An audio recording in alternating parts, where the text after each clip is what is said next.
I'm competing with me and my headspace and my ability and my attitude and my effort every single day. That was the voice of my next guest as she talks about losing her mother at such a young, tender age and the lasting effects that it would have going forward. Welcome back to season 4 of the podcast. I'm your host, Amanda Blackwood. As many of you know, I wrote my autobiography as a survivor of human trafficking. It's called Custom Justice, but if you didn't know, you do now. Keeping in line with that, this podcast has been dedicated to interviewing people who also wrote about their own experiences as trauma survivors and how they overcame the past. Stories of hope live here. So she's a former corporate sales executive turned life coach. She's a published author and she's a public speaker. She now helps other people to take back their power and embrace their inner warrior. And we did a whole lot more of that in the world. Welcome to the show, Jennifer Chapman. Thanks, Amanda, for having me.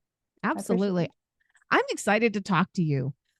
You've had quite the interesting journey with some epiphany along the way, and there's been a lot of changes because of stuff that happened that was kind of traumatic. So let's start from the very beginning. Where are you originally from? Where were you born? Where did you grow up? Yeah, born and raised in Indianapolis, Indiana, and still Oh, reside here today, just on a different side of town. But I am a loud and proud Indy native for sure. nice. Is McNiven still there? Is that what it's called? It's the Scottish I restaurant. I think that it is. Man, I haven't heard that name in a minute, but yeah, I think it is. When I was a flight attendant, I used to fly all the way out to Indianapolis just to eat there from LA and then turn around and fly all the way back home to LA. Love that place. Wow, that's that's impressive. Thank you for sharing that. There's some dedication there. That it is. Yeah. Wow. So, tell me a little bit about what happened to your life to kind of cause you to have this kind of epiphany later on. What was the trauma? Mm, yeah, so I I had a very picture perfect childhood, as a lot if would look at it from the outside. As a, up until age 11, life was really great. Great parents, awesome supportive family, involved in sports, traveled, went on vacations. Like, life looked really, really good. And then at age 11, 2 weeks before starting sixth grade, I lost my mom very suddenly and tragically. So my life changed in an instant. Yeah, I imagine it would. I mean, you had this picture perfect life. Of course, you had to be really close to your mom for something like that to exist, right? Totally. Yeah. It's still, I mean, even 30 years later, yeah, I certainly still have my moments and days. And yeah, it still can feel surreal for sure. Yeah. Yeah. And I know this has affected you in the long run. Trauma always does. Always, always does. And it, if you let it and you're willing to explore it and do work around that, it can, you can turn it into a positive. Oh yeah. And I see a lot of people, aren't even open enough to want to explore something so tragic. Can it really be so positive? And it's like, if you don't want it to suffocate your life and take complete hold and control over you, yeah, it's still going to continue to affect you in a negative way for sure. Yeah, absolutely. Yeah, and it does for so many people. That's actually why I do the podcast, is to try to give hope to people that are looking for that light in the darkness. Thank you for doing this work. It is so needed now more than ever. How old was your mom when she passed? 34. Oh, she was so young. I mean, Yes. I passed 34 a number of years ago now, but she was so young. I can't imagine. I and you said it was sudden and tragic. I imagine she had no warning. Just all of a sudden, she was just gone. Yeah. It's like, yes, and I do believe there were warning signs that we're not trained and taught to want to be proactive on. until something potentially worse or, you know, worse than worse happens and you have no opportunity to react to it because there were signs leading up to something like this potentially maybe being this could happen. And I being able to look back now, I don't think she clearly didn't do enough. And I don't, so yeah. And so by you asking that question, that was clearly my epiphany when I turned 34. So that was, yeah, that was 6.5 years ago. So I to share my age with everyone. To turn 34 was one of the biggest epiphanies I had because I had just come off a very successful year in my professional career, literally 2 days before my 34th birthday. So I should be on a high. And yet, for me, as rewarding as it was a very stressful. It felt, it's not easy to reach the pinnacle of being at the top of your game professionally. So it was a relief of like, man, that I made it and I'm tired, and then I turned 34 and had that exact same epiphany that you would imagine. It's like, I'm almost 34. I still feel so young. I still have so much I want to do and see and be. Like, I can't imagine. Yeah, my other family members probably thinking the same thing. Like, she was so young. I didn't know that at the time, right? I just knew I was 11 and was really, really young to lose a mom so suddenly. So, yeah, to turn 34 was, yeah, a day I'll never forget. Yeah, I can imagine it was probably one of your hardest birthdays for so many reasons. Yeah, it was heavier than some for sure. Yeah. Yeah, yeah. So, where did you go from there once you had this horrible realization? Yeah, and I mean, just to say, I don't know if it was horrible, right? It was just a realization. It Yeah. was just a shift in perspective of like, okay, let's um yeah, let's just view things a little bit differently and really embrace being 34 and having what I have and making her proud and let's keep going. Let's go back to back, by the way, in professional sales and as this achiever part of me, that's very strong within me in this competitive piece. Like, let's do it again. And I must say that, that I made it harder the next year professionally. Like, it didn't feel the same. It didn't feel as easy to to hit the numbers and get the results that I had done the year before. I put a lot of pressure on myself and it just felt really, really hard. And I was kind of got behind the eight ball. So then there's that much more pressure and putting a lot of my eggs in one basket when it comes to this account that I was calling on, really hoping like, okay, if they say yes, I'm going to hit another one. And if they don't, there's no chance. And so 9 months later, so March of 2017, I got the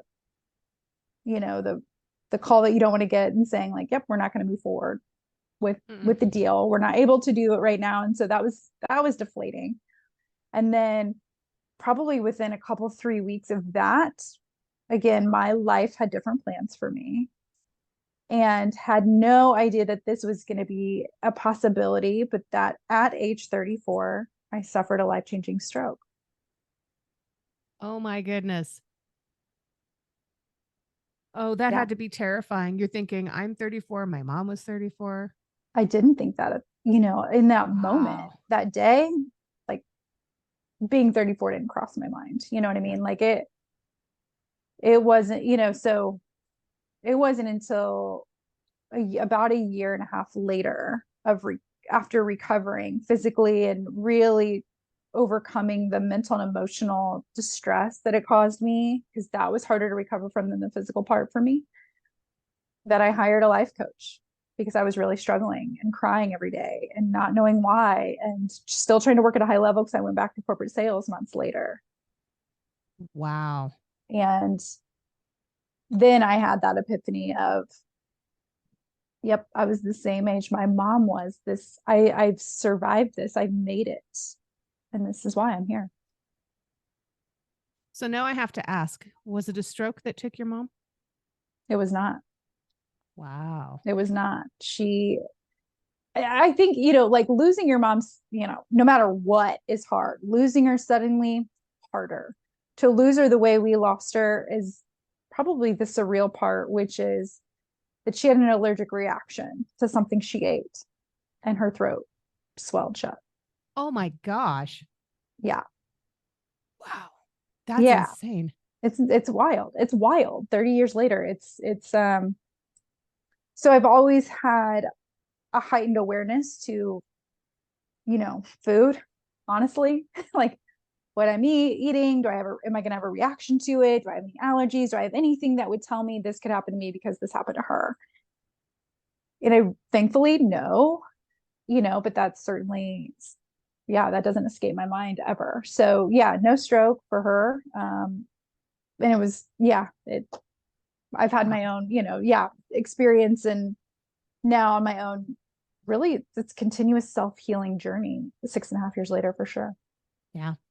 Well, traumatic events, whether they're physical or emotional, you're always going to have a lifelong journey after that Mhm. of trying to climb back and recover from that and to keep going. And I mean, it's such a journey for every single one of us. Yeah. I know that you Yeah. said you were going through a lot of recovery stuff and you went back into sales. Do you feel like your life kind of pivoted because of the stroke? Do you feel like you wanted to make changes? Yes. It was probably, so I stayed with my corporate organization another year and a half after.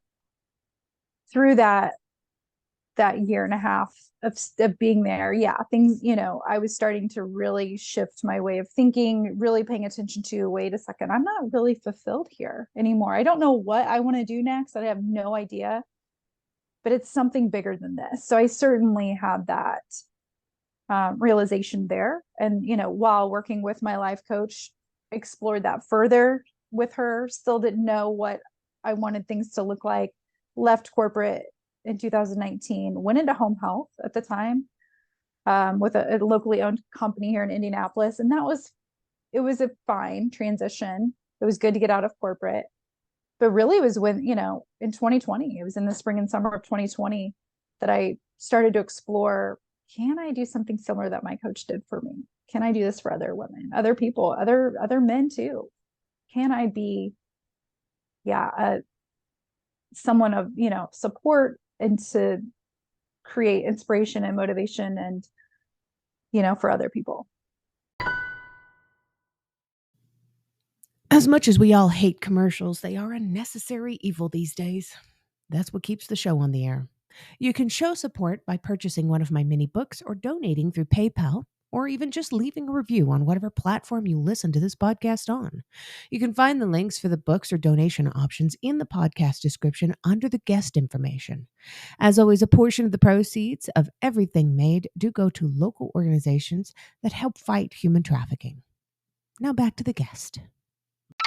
Did you find that it was difficult to go from that competitive mindset to being that I'm going to lift everybody else up mindset? Mm. If my family were hearing this right now and I said to you, I've toned down my competitive mindset, they'd be like, tell her the truth. So I certainly still have that competitiveness within me that burns bright. And I'm thankful for it because it's gotten me to where I'm at, honestly, with being a career in sales before this next career that I'm in now, in sports and every, you know, everything I've done, that competitiveness has helped me get here. So I do think I've been able to tone it down and really kind of bring it back, to perspective and kind of realize what's really important here. What do I need to, what am I sweating? What do I not need to sweat so much? What's really deep and what's not so deep now? Yeah. Yeah. Yeah. Do you have brothers and sisters? Do you compete with them at home with different things? Like, when you go bowling or whatever? I mean, I could go bowling to a perfect stranger in the next lane and we're competing. He just doesn't know it. You got to get it out somehow, right? Yeah, that's right. Honestly, yes, I have a brother. We, yes, we were a little bit competitive growing up.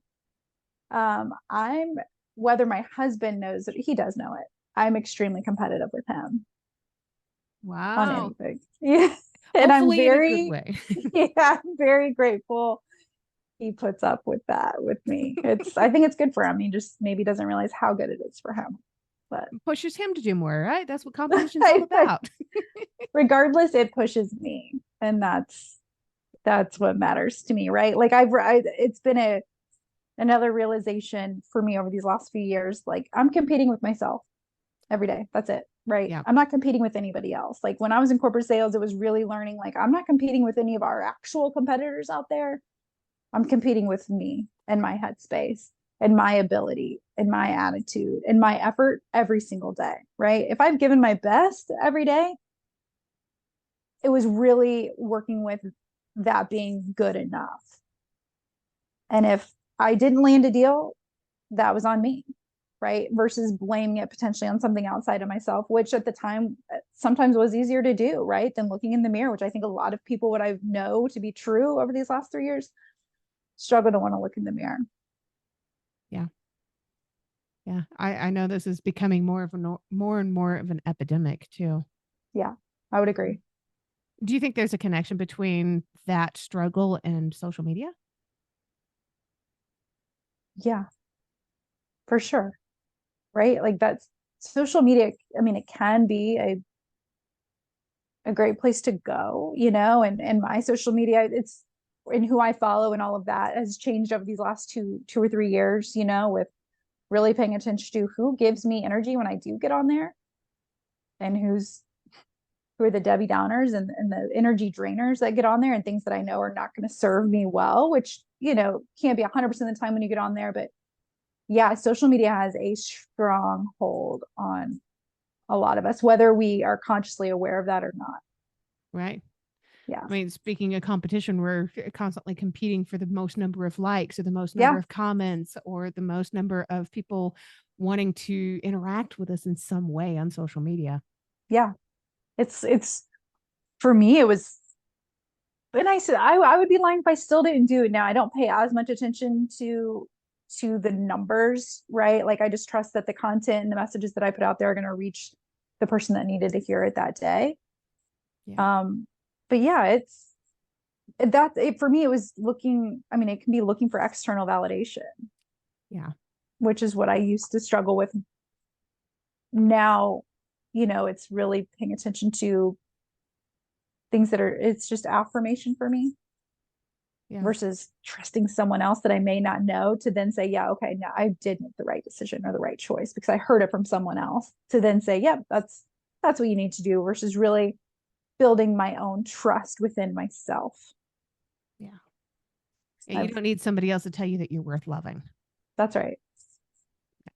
And isn't everyone looking for that Oh, yeah. Absolutely. always?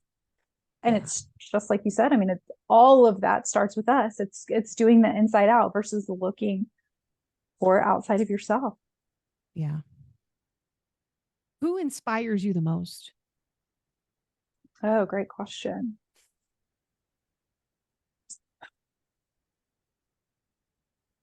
I mean, now that I'm, you know, stepped away from an employer 18 months ago to step into my true calling as a coach and speaker and create my own business, the the men and women that are a couple steps ahead of me, on where I want to be are inspiring because it's like I know they've been where I'm at, where it feels like maybe a little bit more of an extreme roller coaster ride, and now it's maybe evened out a little bit, or the dips don't feel as deep, right? And they're going like this, yet they still stay vulnerable and sharing everything that comes with really stepping into your calling, And so I've got a lot of women that are in my circle, really here locally too. I mean, yes, all over, but I've built a really great community in Indianapolis of women that are a step or two ahead of me, and I'm very grateful for that.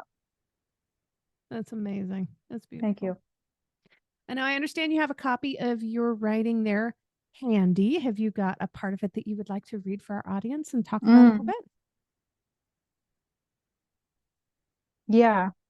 So I was in, I did a collaboration. So I was grateful to write a chapter to share bits and pieces of my story. And so, yeah, my dream life as I knew it changed when I was 11 years old. The summer before sixth grade, we had hosted a family cookout. We spent time outside and had a meal together like we had done hundreds of times before. This one was different.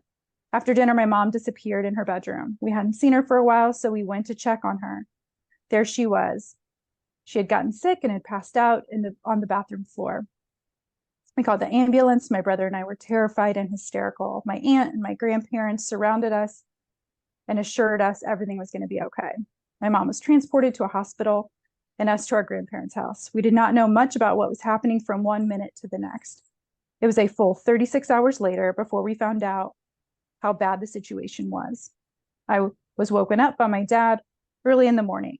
He tearfully said, "Mom did not make it." Wait, what? I literally could not wrap my head around the fact that she was perfectly fine 2 nights before and now she was gone.